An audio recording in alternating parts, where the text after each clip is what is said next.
आमलकी एकादशी, जिसके नाम से ही पता चलता है कि इस दिन आंवले के वृक्ष की पूजा होती है और जल में आंवले डालकर महादेव को समर्पित किया जाता है।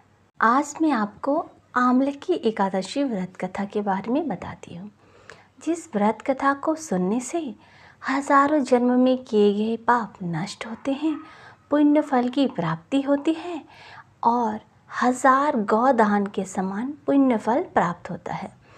इस दिन आंवला के वृक्ष के नीचे पूजन किया जाता है और जल में आंवला डालकर महादेव को समर्पित किया जाता है। जो भी इस एकादशी को जल में आंवला डाल के महादेव को समर्पित करते हैं या आंवले के वृक्ष के नीचे बैठकर पूजन करते हैं, भगवान उनकी सारी मनोकामना पूरी करते हैं।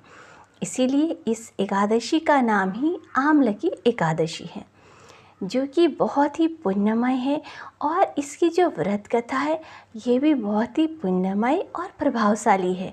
इस व्रत कथा को श्रवण मात्र करने से जीवन में जितने भी दुख कष्ट हैं उन सभी का नाश होता है। जाने अनजाने में किए गए जो हमारे पाप होते हैं, अपराध होते हैं, उनसे मुक्ति मिलती है और मृत्यु के पश्चात भगवान के चरणों में स्थान मिलता है।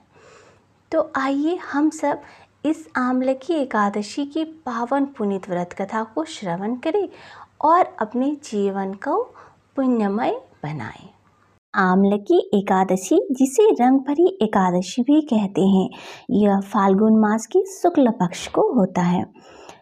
प्राचीन काल में चित्रसेन नामक एक बहुत ही धार्मिक राजा थे, जो कि वैदिशा नगर पर शासन करते थे। राजा और उनकी प्रजा आमलकी एकादशी के प्रति अत्यंत श्रद्धालु थे और विधि विधान से व्रत करते थे। एक दिन राजा शिकार के लिए जंगल में गए और रास्ता भटक गए।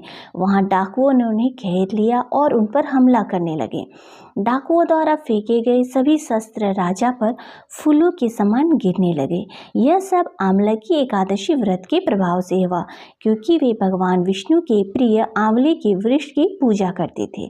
तभी राजा के शरीर से एक दिव्य तेजस्वी स्त्री यानी विष्णु भगवान की माया प्रकट हुई, जिसने भयंकर रूप धारण कर डाकुओं का वध कर दिया।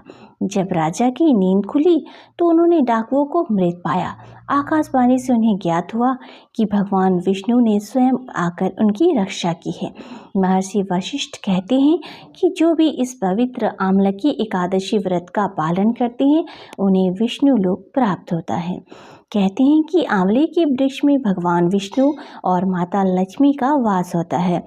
इस दिन उपवास रखने और आंवले के वृक्ष के नीचे विष्णु जी की पूजा करने से जाने अनजाने में किए गए सभी पाप नष्ट हो जाते हैं और मोक्ष की प्राप्ति होती है।